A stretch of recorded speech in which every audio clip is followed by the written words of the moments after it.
Highway 51 cuts through the state of Nevada like a forgotten scar.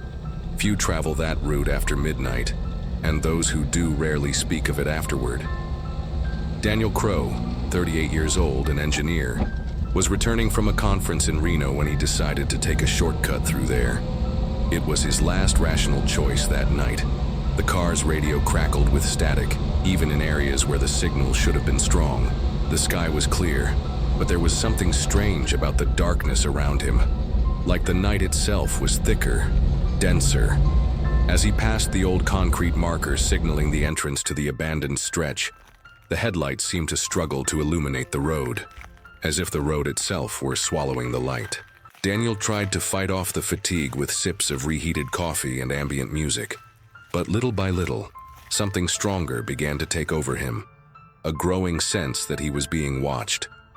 There were no cars, no signs of life, not even the usual glowing eyes of coyotes or owls along the roadside. Then he saw it. At first, just a figure standing beside the asphalt, a tall, motionless silhouette like an abandoned scarecrow. When he passed by it, the rear-view mirror revealed only emptiness. A few miles later, further ahead, the same figure, identical, standing on the shoulder, no visible face, no movement. The GPS, which had previously indicated 40 minutes to Carson City, began recalculating on its own. The new estimated time, unknown. Daniel gripped the steering wheel tighter, his breathing quickened. The road seemed longer than it should have, and the fuel gauge began to drop faster than was possible. It was then that the car's lights flickered, and he heard clearly from the back seat, "You took too long, Daniel." The dashboard clock read 2:43 a.m. The radio, switched on out of habit, crackled between stations that didn't come through. The road was empty, the desert around it swallowed by a dense, low fog, as if the ground itself were exhaling some ancient secret. Daniel kept his hands firmly on the wheel, his eyes fixed on the few meters ahead that the headlights managed to illuminate. The fog seemed alive, sliding over the asphalt, brushing the wheels like cold, curious fingers. It felt like driving inside a poorly told dream, one of those where you wake up in the middle and know something was about to happen. Suddenly, the radio emitted a sharp crackle, and for a brief moment, a voice whispered through the static. "Turn back." Daniel gasped, choking on his own breath. He twisted the volume knob, but all he heard was the static growing louder, like a turbulent sea made of white noise.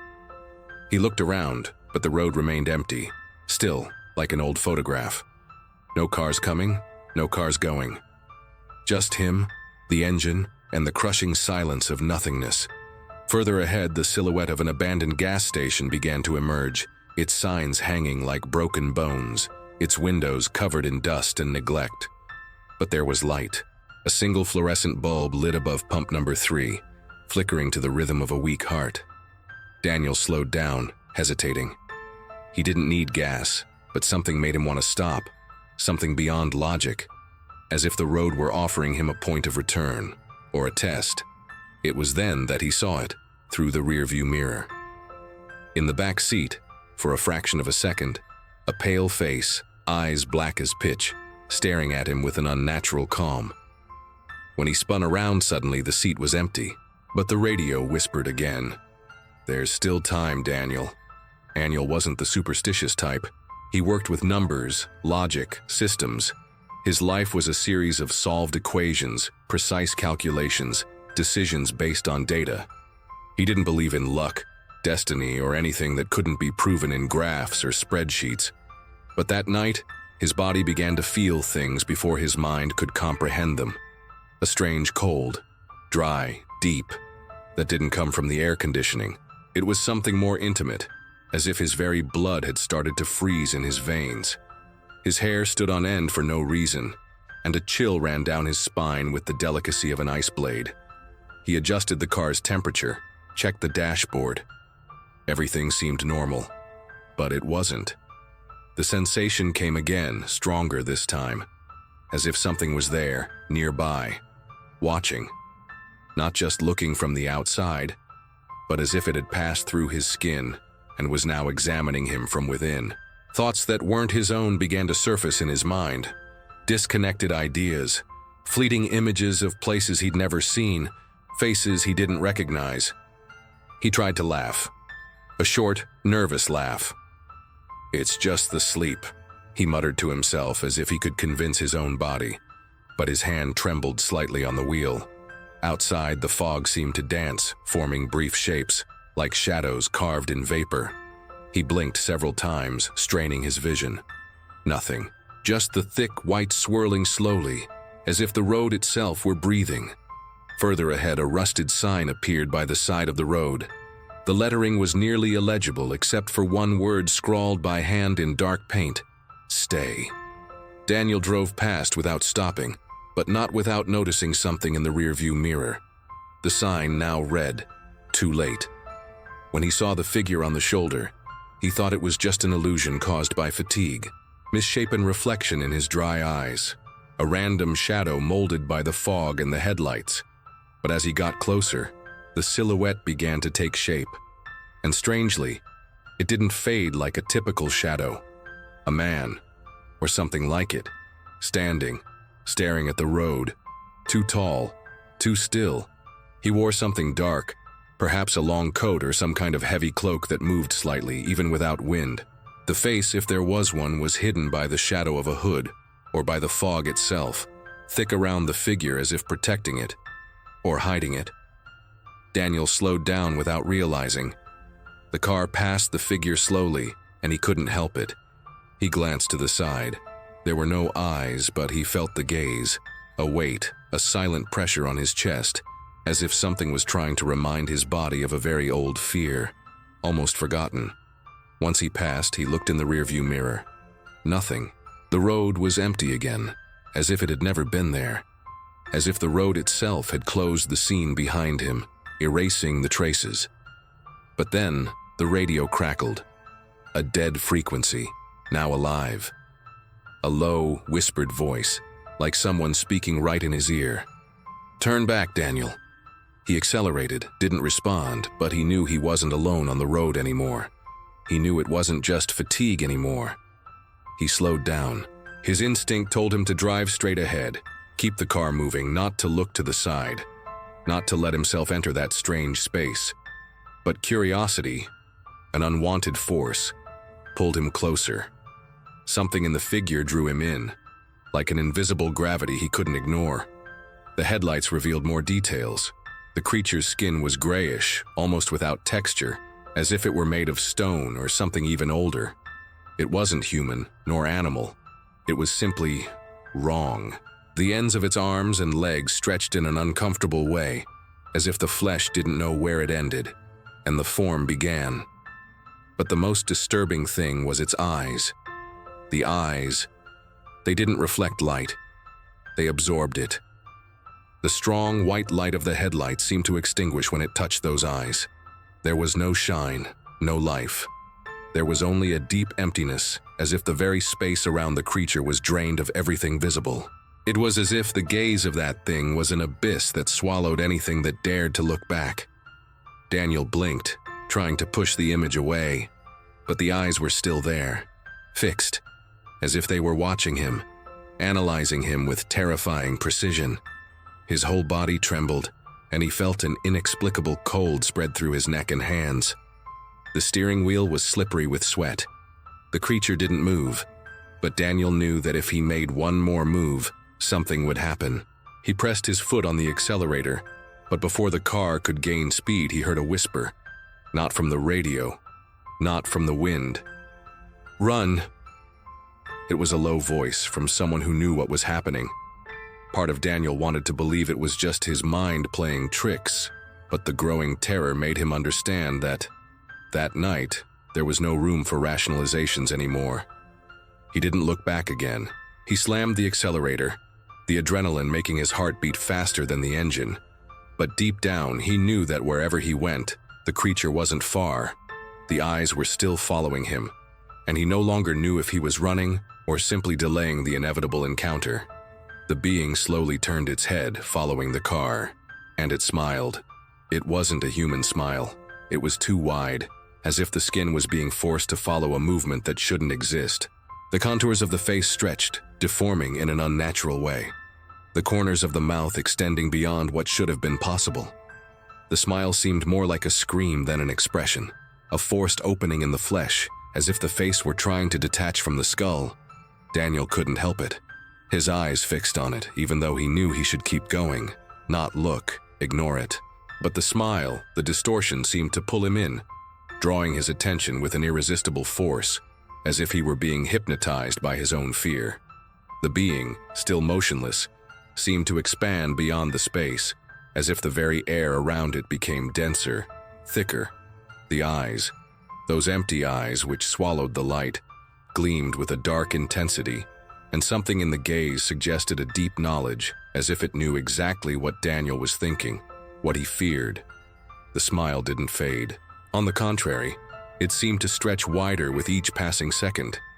The car was moving, but Daniel felt as though he were being pulled backward, as if the very asphalt wanted to swallow the tires, to sink everything into an endless darkness. His mind screamed to accelerate, to escape, but fear paralyzed him. The creature was there, standing by the side of the road, its presence felt in every fiber of his body, as if the air itself were saturated with something impure, something that shouldn't exist. And then, as if the being knew exactly what he was thinking, the voice, the same as before, emerged not from the radio, not from the wind, but directly inside his head. "You can't escape, Daniel." The smile widened once more, impossibly so. The pain of looking at that face, that insane movement, overtook Daniel, and he finally gave in. He slammed his foot on the accelerator, as if there were no other choice. The car shot forward, cutting through the road at an impossible speed, and for a moment he felt like he had escaped. But deep down in the deepest part of him, he knew he wasn't free. The smile remained, there in the darkness, and Daniel began to understand that maybe he would never escape. Daniel accelerated. The car responded with a dry, nervous growl, as if it, too, felt fear. The tires screeched on the asphalt, and the sound of the engine cut through the night, but nothing seemed to dissipate the sensation surrounding him, as if the air around him had become denser, more oppressive. With each passing second, he felt the creature's eyes burning into his back, even though he didn't look directly at it. But, in the mirror, for a moment, he saw it. The figure was still there. It hadn't moved, standing still like a statue, frozen in the place where Daniel had first seen it. But something was terribly wrong. The creature seemed different. Not physically. There were no changes in its proportions or in the strange rigidity of its body. But despite its apparent immobility, its presence felt closer, denser, more real, as if it were invading the space around him, even without taking a single step. And still, it was closer. The cold that had once taken over his body now seemed to be something alive, infiltrating every part of his mind, as if fear itself was growing, consuming his being. The steering wheel, now frozen, seemed to slip in his hands. The air conditioning was off, but Daniel felt as though a cold wind was blowing from inside the car, as if something were breathing beside him. He glanced again at the rearview mirror. The figure was closer than it should have been. Couldn't be. It didn't make sense. He had accelerated. He was going over 100 kilometers per hour. There was no way the creature could keep up at that speed, but still, it was there, getting closer and closer, like a shadow stretching to reach his soul. With his stomach clenched, Daniel pushed the accelerator all the way to the floor. The car shot forward, the road blurring in front of him, but the mirror still reflected the figure, sharper now, as though it was crossing the distance between them at an unnatural pace. And then, the voice returned. This time, it wasn't a whisper. It was clear. It was direct. It was inside his mind, invading his thoughts like an unstoppable tide. "You can't escape, Daniel. You've never escaped." He couldn't bear it any longer. He looked to the side, trying to see the road without the reflection of that thing. But for a second, he felt movement. Something shifting beside him. When he glanced quickly, he saw, only for a brief moment, a long, pale arm sliding into the car from the passenger side. It was the last glimpse of the road. 30 seconds later, the radio turned off by itself. The dashboard flickered, and a strange buzzing filled the car, as if some invisible energy was interfering.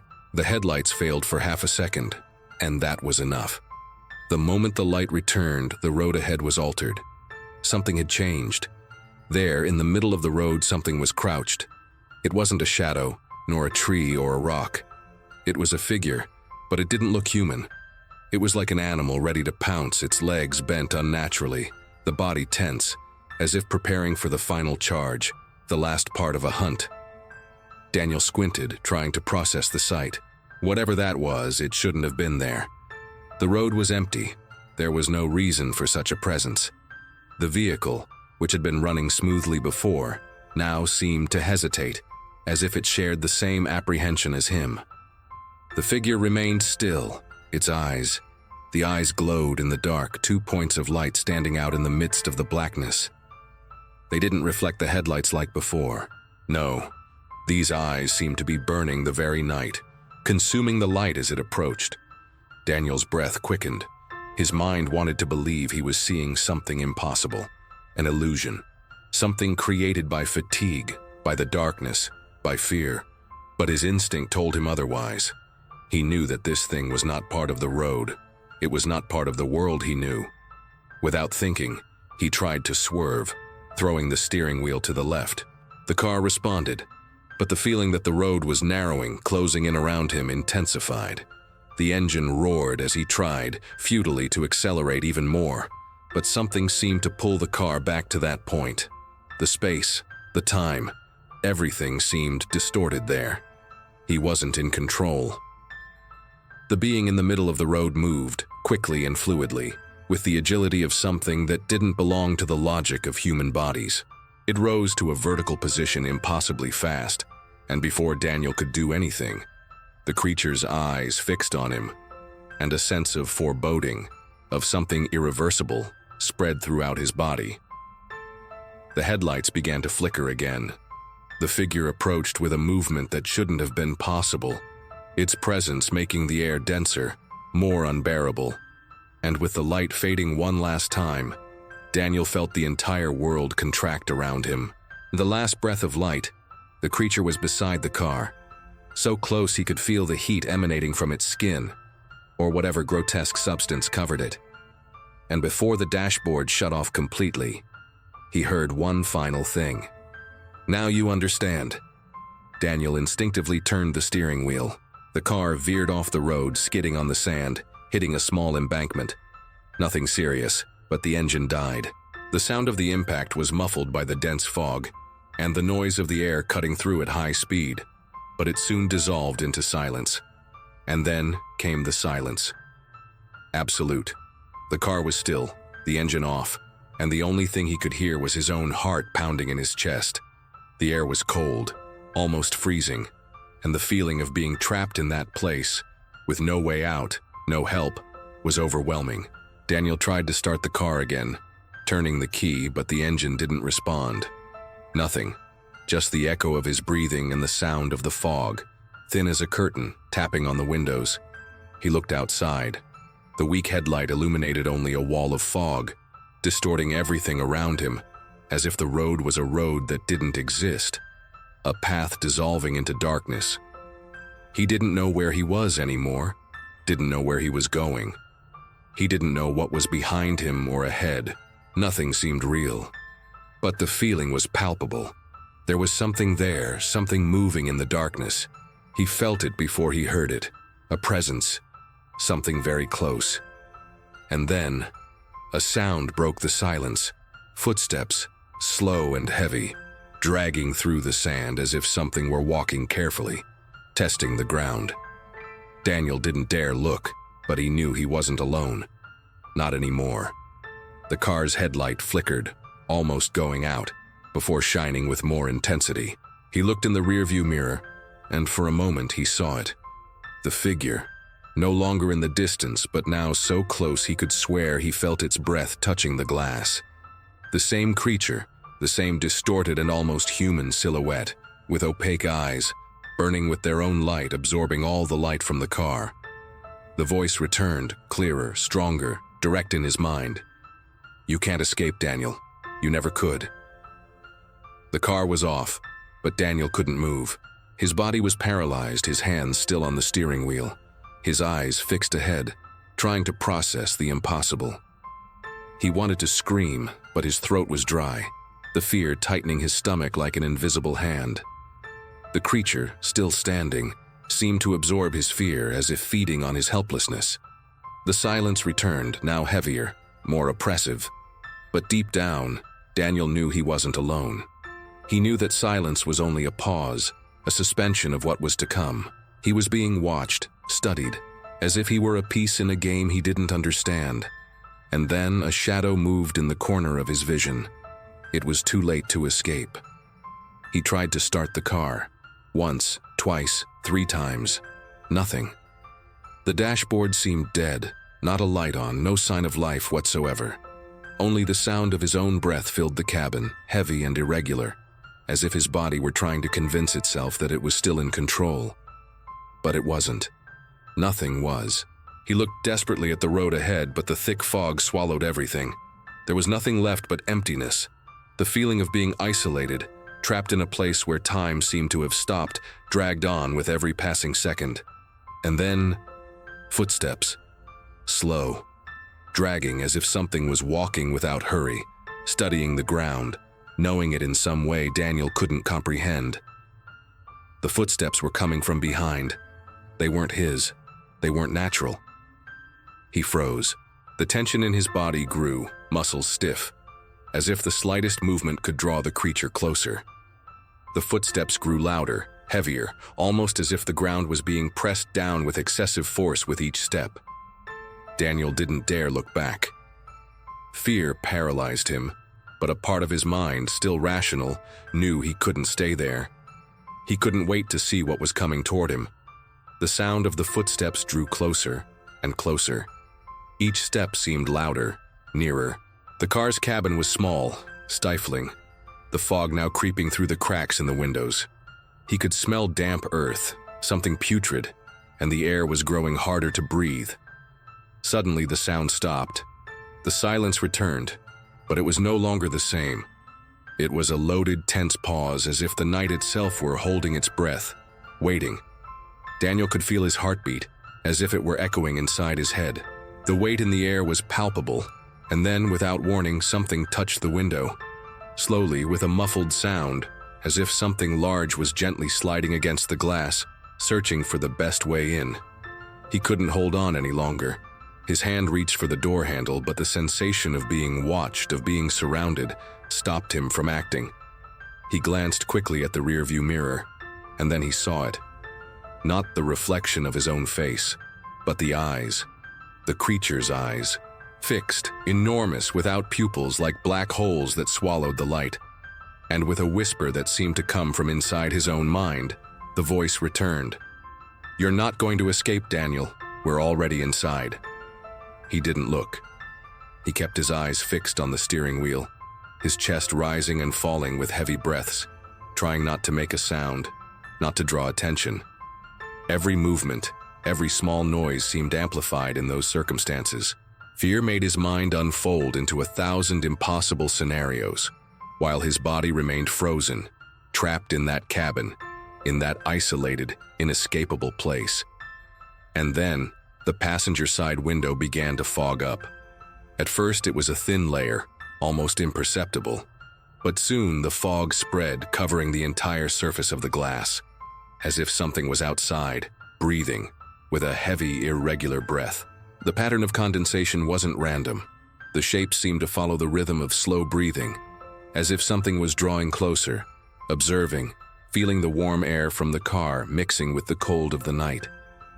He didn't dare move his eyes, but his mind wouldn't stop. What was that? The sound of footsteps had stopped echoing. The silence now was deafening, oppressive, filled only with the sound of Daniel's breathing and the strange fogging of the window. That being, that something outside was closer than he had imagined. There was no denying it now. The glass, which had once seemed like a simple obstacle between him and the darkness, now felt like part of the presence. He could almost feel the pressure it exerted, as if it were getting closer, waiting.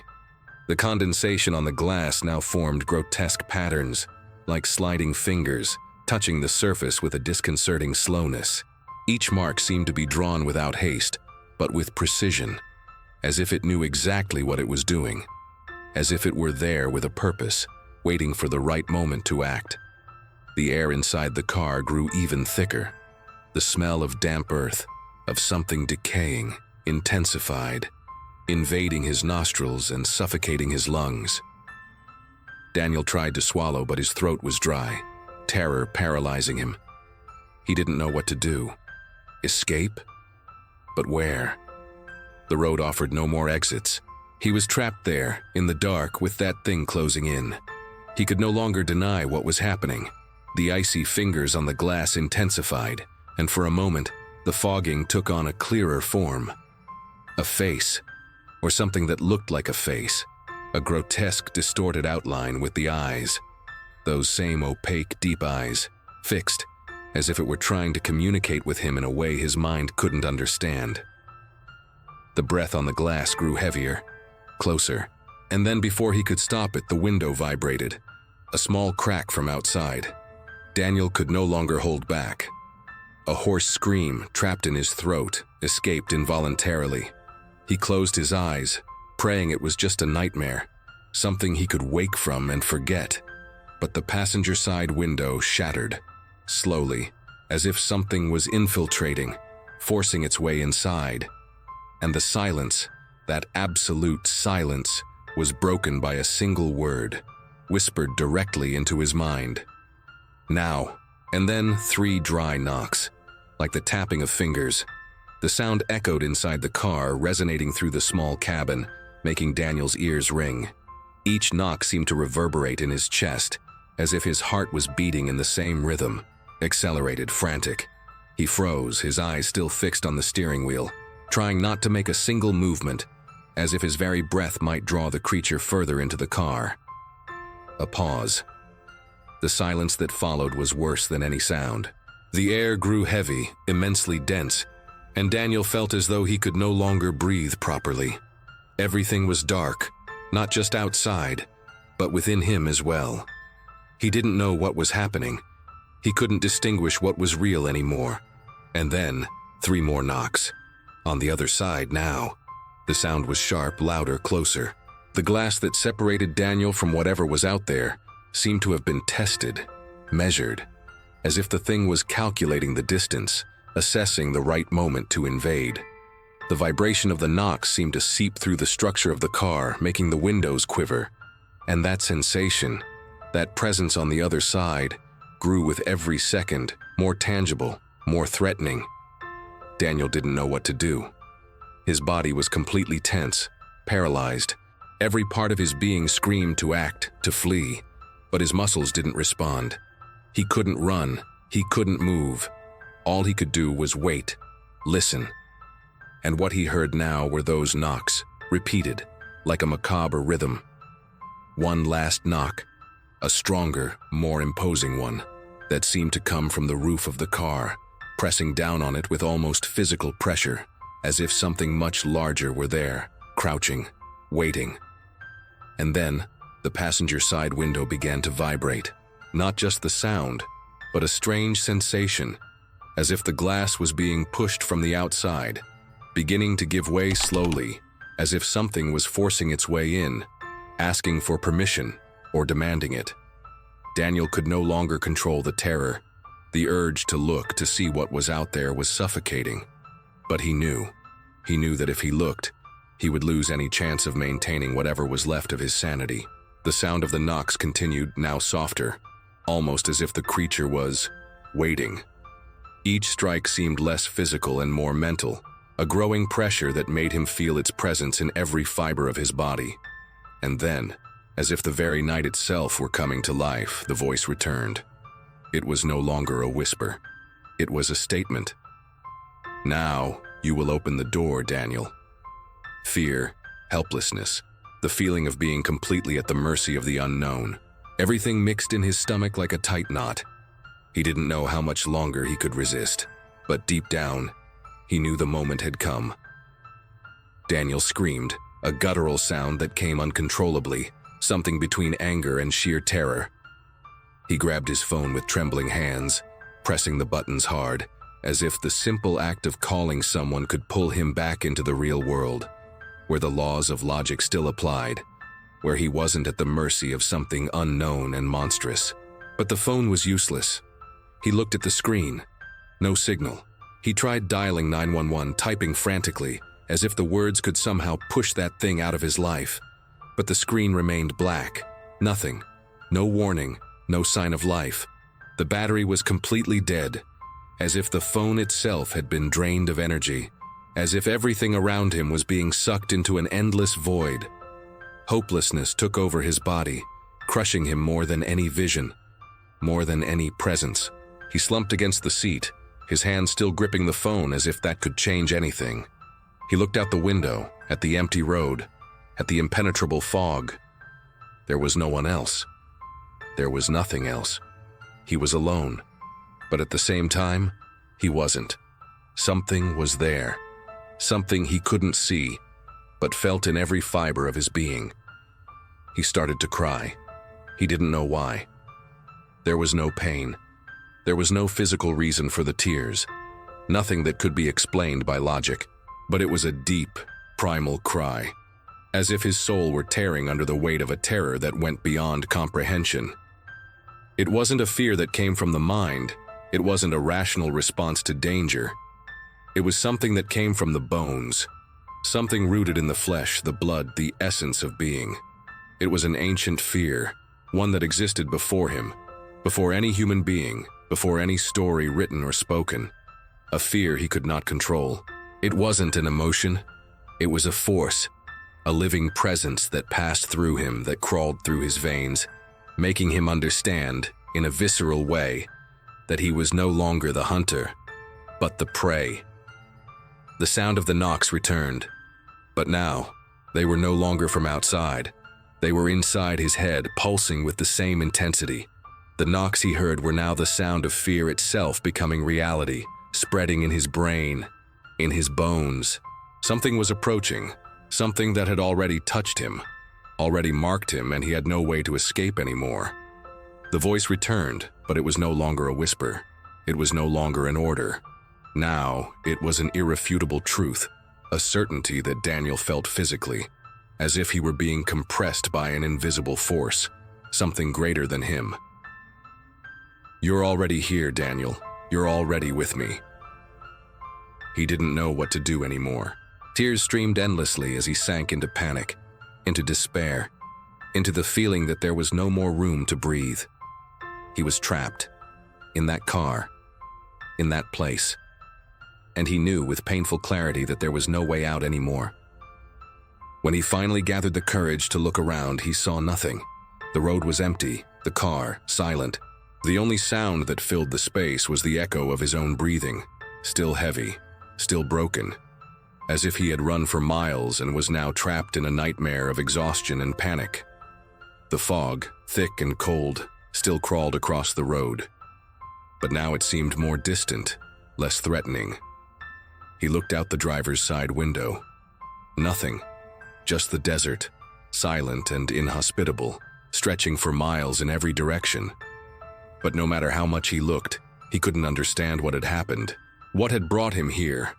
Why that thing was still chasing him. He looked at the dashboard, no response, nothing. The car was static, motionless, as if time had frozen around him. But something was wrong. Something was very wrong. The passenger door was unlocked. It was impossible.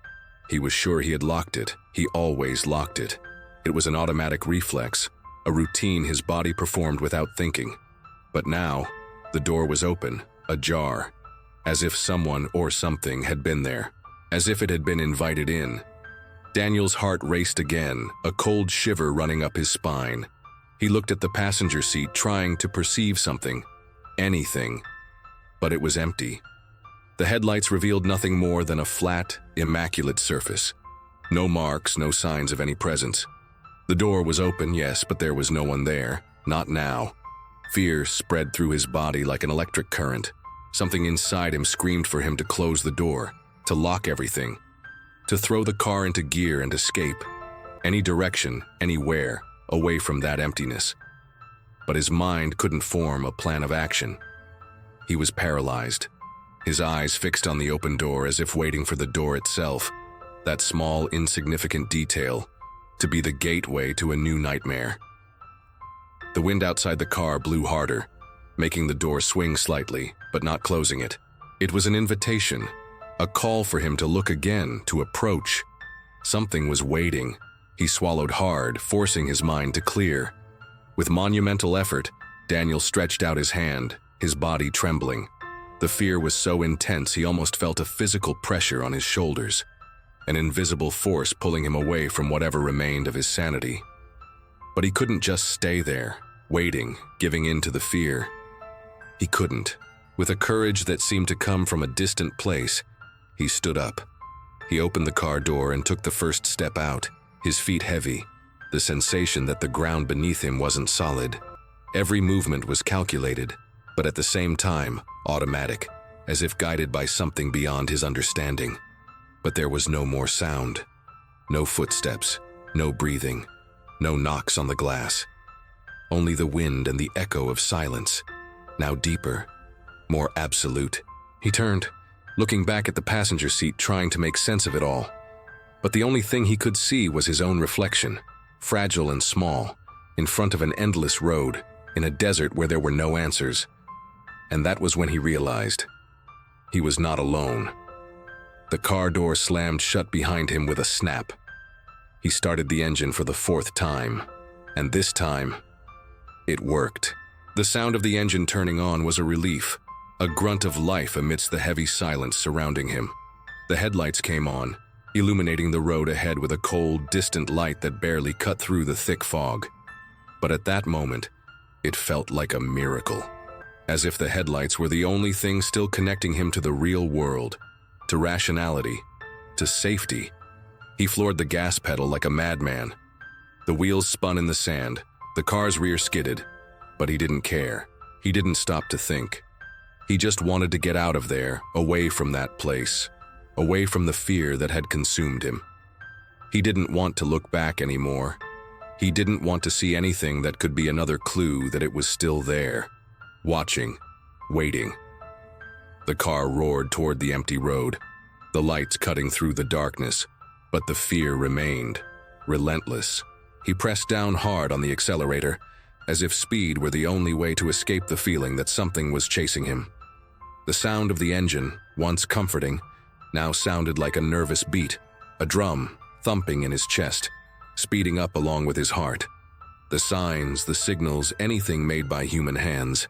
That's all he wanted to see now. The asphalt, the traffic lines, the marks of civilization.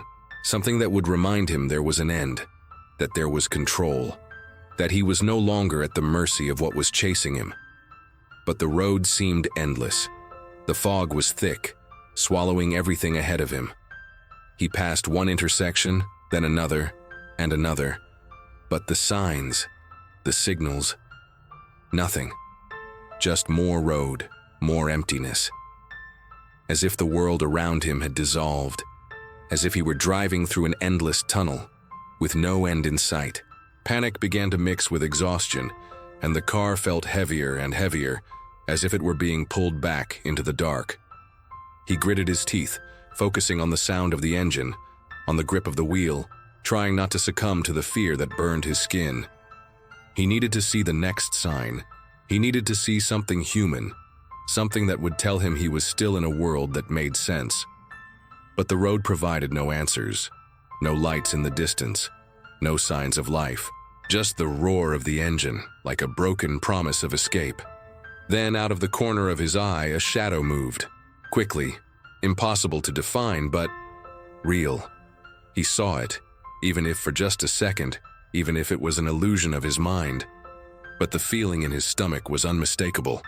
Something was there. Something was coming back for him. He turned his head instinctively but saw nothing, and panic, once again, gripped him with an uncontrollable force. He accelerated even more, the tires screeching against the asphalt, the road stretching out in front of him, Empty, cold, relentless. What was he running from? What was that? He didn't know. He only knew that he had to keep going, that he had to run, because if he stopped now, he knew it would be too late. The nearest town, Tonopah, was 40 minutes away. A small relief, but still, it was a point on the horizon, a promise of civilization, of a place where the rules of the world still applied. Daniel drove nonstop, not taking a single break. He couldn't. Panic pulsed through his veins, making his body react as if it were in a race for its life. Every kilometer felt like an eternity, and the road ahead seemed endless. Yet another tunnel without end. The radio was still silent, and he didn't have the courage to touch the buttons. He didn't want to hear anything else. He didn't want any more noises, no interference. He wanted silence, even the sound of the engine, which, despite being loud and anxious, seemed like the only real thing around him. But the silence was deceptive. Something in the cabin was wrong. Something was still watching him, still touching him, like an invisible presence that couldn't be ignored. The car's dashboard began to flicker slightly, the lights flashing as if it were being affected by interference, as if something was trying to invade the electrical system. The lights of the speedometer, the fuel gauge, everything started to fail, lighting up and going dark in an irregular rhythm. With each failure, Daniel felt an increasing sense that he wasn't in control, as if the forces around him were starting to slip out of his reach, as if the car, the road, everything was being altered by something he couldn't understand. He gripped the wheel tightly, his palms already slippery with sweat. The engine seemed weaker with every kilometer, more distant, as if it was being drained. The car wasn't just moving anymore. It felt as if it was being moved, as if it was being carried by something beyond him, an invisible and uncontrollable force. The headlights in front of him cut through the darkness, but the road seemed to stretch on forever, the horizon lost in the thick fog that still surrounded them. He wanted to believe he was heading toward a safe place, but the feeling inside him wouldn't allow it. With every passing minute, he felt farther from any place safe, closer to an end he couldn't predict. The dashboard flickered again, this time more intensely, as if something was trying to communicate with him. The car jolted, and Daniel nearly lost control of the steering wheel, but he pulled it back, forcing his muscles to react. He couldn't stop. He couldn't let fear take over. He needed to reach Tonopah. He needed to see the city lights, hear the sound of people, the comfort of knowing he wasn't alone anymore. But as the minutes dragged on, the emptiness of the road and the invisible presence grew more palpable. The sound of his own thoughts mixed with the hum of electricity, with the intermittent flashes on the dashboard, and deep down, a growing feeling, as if the town of Tonopah, that promise of salvation, was just an illusion, a line of escape that, when reached, would only take him deeper into something he couldn't comprehend. At the 30-minute mark, he glanced in the rearview mirror and saw something that hadn't been there before. When he arrived at the hotel, trembling, he went straight to his room. He didn't look around, didn't greet the receptionist. The woman behind the counter watched him with a polite smile, but he merely nodded and headed toward the door. His steps were hurried, as if each movement was an attempt to escape from something that couldn't be explained, something that was still chasing him. He didn't feel safe there or anywhere. He entered the room, locked the door, and went to the window, checking if the curtain was completely closed. Moonlight filtered through a crack, casting a faint, almost ghostly light into the room. He sat on the edge of the bed, muscles tense, his body still marked by the fear that made him unable to relax. Nothing seemed real. Nothing made sense. He looked at the clock.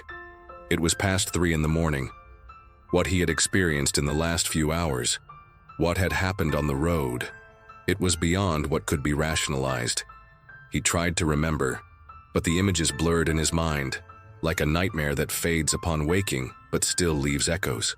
He looked at the phone next to the bed, his mind automatically thinking of calling his wife, but he didn't. He didn't know what to say. He didn't know how to explain what was happening inside him, or what he feared was still there, waiting. Then, with almost automatic motion, he picked up a notebook from the nightstand and began to write. He didn't know why, but he felt like he had to. as if it was the only way to make sense of the chaos consuming his mind. The words flowed quickly, almost uncontrollably, as if his hand was being guided by something beyond him. He wasn't writing for anyone. He wasn't writing to be understood. He was just trying to capture what was still haunting him, what was still consuming him. The road was empty. The car stopped. The door opened, but I didn't see anything. I couldn't understand. The dashboard failed. The radio didn't work. Something was there. Something was watching me. I saw it. I saw its eyes. He stopped writing for a moment, the pen still in his hand. What was he doing? Was he venting? Or was he just creating a memory for himself? A story he could tell himself whenever his mind began to question. He didn't know. The car door was open. I don't know how. I know I closed it, but it was open. I was alone, but I wasn't. There was something there. Something that followed me here. Something that wasn't human. It wasn't real. He leaned back in the chair, looking at the words in the notebook. His hand still trembled, and the notebook felt like a weight in his arms. He didn't want to believe what he had written, but the words were there, recorded, immortalized on paper. Something in those words made the fear feel more tangible, more real. There was no turning back. He couldn't deny what he had lived, what he still felt, but he needed to keep going. He needed to maintain control. He needed the world to feel real again. When the morning light began to seep into the room, he was still there, sitting, staring at the notebook. He didn't tell the receptionist anything. Not to his wife the next day when she asked about the conference event. Her concerned gaze, her expression of someone who felt something was wrong. He just smiled, tired, but lied. He didn't know if it was to protect her or to protect himself. But somehow, what he had lived through was still with him. No matter how much he tried to pretend otherwise. He put the notebook in the drawer and stood up to take a shower. He needed to act normal. He needed to convince himself that he was safe. But the words in the notebook continued to echo in his mind, and he knew, with a cold certainty, that what he had experienced on that road wasn't over. It wasn't finished. And somehow, it was calling him back. Days later, reviewing the dashcam footage, which he almost never used, Daniel noticed something. He was at home sitting at the kitchen table trying to resume his routine, but something was bothering him, something he couldn't leave behind. So on an impulse, he went to the car, grabbed the device, and connected it to the computer. What was he doing? Trying to understand or just seeking a logical explanation for what his body refused to accept? He didn't know. But he felt that he needed to see. The recording started. The image was shaky at first, as he remembered, and then the deserted road appeared, covered in thick fog. He watched in silence, the sound of the engine and the wind filling the room. What was that feeling? A need to look closer? A desire to find some sign, some detail that would explain the unexplainable. When it got to the critical part, the moment before the car skidded, he paused. The tension in his throat grew. He already knew what he was going to see, but he wasn't ready. The car was still moving fast, and then, in the blink of an eye, something appeared in the middle of the road. He took a deep breath and advanced a bit further in the video. For 2 seconds, right before the car skidded, the camera recorded someone in the middle of the road. But it wasn't the same figure he had seen first. No, this was different. There was no grayish skin, no eyes that absorbed light. This figure looked more normal, in a horrifying way. Tall, yes, but its contours were sharp, defined. The silhouette of a man wearing dirty clothes but without the grotesque smile or the distortion he remembered. But something was wrong. The image seemed unstable, distorted. As the car approached, the man in the road didn't move, but still the camera captured the sense that he was vibrating, as if time itself around that figure was in motion, stretched, twisted, like an imperfect reflection. The image flickered, almost as if it was trying to correct itself but never succeeding. Daniel jolted when the figure seemed to disappear. It wasn't a physical movement, as if it had stepped away, but more like an erasure, a glitch in space. as if the very image had been sucked out of reality. He rewound and then paused again, trying to capture the exact moment. What was that? Who was that person? Why couldn't he remember them? And more importantly, how was it in the recording, if he was sure he hadn't seen it? He had been so focused on his escape, trying to flee from that monstrous presence, that he hadn't thought that something else might have been there. But now, seeing those images, the feeling that something was wrong, that he was being manipulated by invisible forces, began to solidify. Fear tightened his chest. He reviewed the footage again, his eyes fixed on the screen as if expecting another clue to appear. But no, just that figure, strange, unstable, disappearing, and an increasingly strong sense that reality was bending, that time and space around him were being altered, as if he was being carried by an invisible current to a place where the rules no longer applied. Daniel abruptly stood up from the chair, his fingers still trembling as he held the remote. He turned off the computer, but the sound of his breathing seemed to echo in the room, the fear now more palpable. What should he do? What did this mean? And that figure, who was it? He looked at the notebook he had stored where everything was written down. The words he had written no longer seemed the same. He was no longer the man who had written them. Something had changed. The worst part wasn't what he had seen, but what was still to come.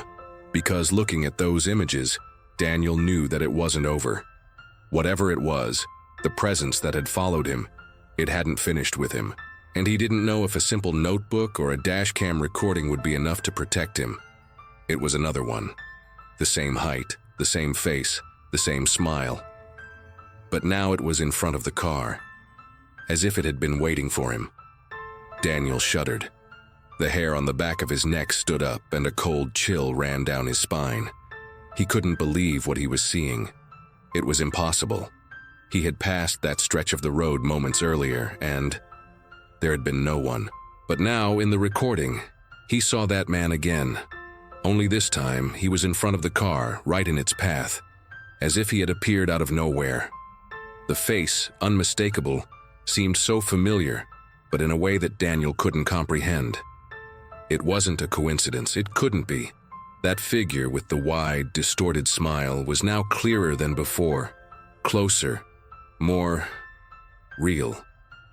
Daniel squinted, trying to focus, trying to understand what was happening. The dashcam footage flickered, as if the camera was fighting against the distortion. The man was standing in the middle of the road, arms crossed, waiting. There was no movement, no sound, just the static image, like a macabre painting. The smile, which had once seemed grotesque, now looked like a mask, a frozen expression, a trap. No, it can't be, Daniel whispered to himself, even though he knew he was wrong. It was him, the same being, the same gaze. But now, somehow, more dangerous, as if it had adapted, as if it had evolved into something more threatening. He fast-forwarded the video, each frame marking time with more precision. The figure was there, relentless. But unlike the first time, when he had only seen the creature by the side of the road, now it was waiting. What did this mean? Why was he seeing this now, when everything seemed to have already ended? It was as if that being was playing with him, manipulating his perception, as if it were toying with time and the very limits of reality. He stared at the smile. The eyes, incapable of reflecting light, now seemed to glow in an even deeper darkness, as if the darkness itself had been absorbed by them. A growing discomfort overtook his body. Daniel felt that there was something in every movement of that being that was not just observing. It was testing. The car began to move closer to the figure, and then, the moment the headlight fully illuminated its face, the image trembled. The distortion in the video was so quick, so subtle, but Daniel saw enough. The man, or the thing, was smiling, but no longer in a human way. It was a smile that stretched even wider, defying the limits of anatomy, as if the skin were being stretched in an impossible way. He turned his face away from the screen. He couldn't look anymore. His stomach was twisted in unbearable agony. What did it mean? What was he seeing? The sensation that he was no longer in control, that he was being pulled into a reality he couldn't comprehend, consumed him completely. He grabbed his phone and, with trembling hands, tried to call his wife, but there was no signal. Nothing. The emptiness returned once again, and he knew he was not safe. In the recording, that being, was still there in front of the car, standing, watching him, as if it were waiting for him to take the next step. And Daniel didn't know what he would do when he got there. Daniel never took that road again. He never drove at night again. And even years later, he still dreams of headlights cutting through the fog, and something smiling back. The years passed, but the feeling of unease never left him. He moved to another city, tried to rebuild his life, but the weight of what had happened never disappeared completely. Every time night came, a darkness beyond the usual one took hold of his thoughts. Sometimes, in the silence of the early morning, he would wake up startled, his body soaked in sweat, his chest tight, as if he had been pulled back into the same nightmare. The images of the road were still fresh in his memory, the headlights flickering, the grotesque smile by the side of the road, and the man, or whatever it was, waiting. He tried to convince himself that it was just fatigue, the stress of life, a simple case of overactive imagination. But the dreams, the nightmares, they were too real. Sometimes he saw the car again, the lights cutting through the mist, and he could feel the presence, almost palpable, of something watching him. No matter how hard he tried to push the thoughts away, there was always that feeling, that growing anxiety that something was following him, that he had never truly escaped. The next morning, he would join the traffic like everyone else, but his mind would wander to the same places. The sound of distant headlights, the image of the deserted road, the vision of that distorted smile. It was all still there, waiting, lurking on the edges of his mind. And then, there was the smile, always the smile. A smile that was impossible to describe in words, something that defied the nature of reality, an expression that shouldn't exist but was there, in the shadows of his dreams, by the side of the road, reflecting the headlights in an unnatural glow, always closer, always more real. Sometimes he would catch himself staring at the night, the empty streets, the soft moonlight illuminating the landscape, and he would feel that the road was still there, waiting to be traveled again. But he never dared to take that path again. No matter how much his mind tried to justify it, he knew deep down that there was something that would never leave him, something he couldn't control. And in his dreams, when the silence of the night took over, Daniel felt that somehow that smile was still waiting for him, closer, always closer.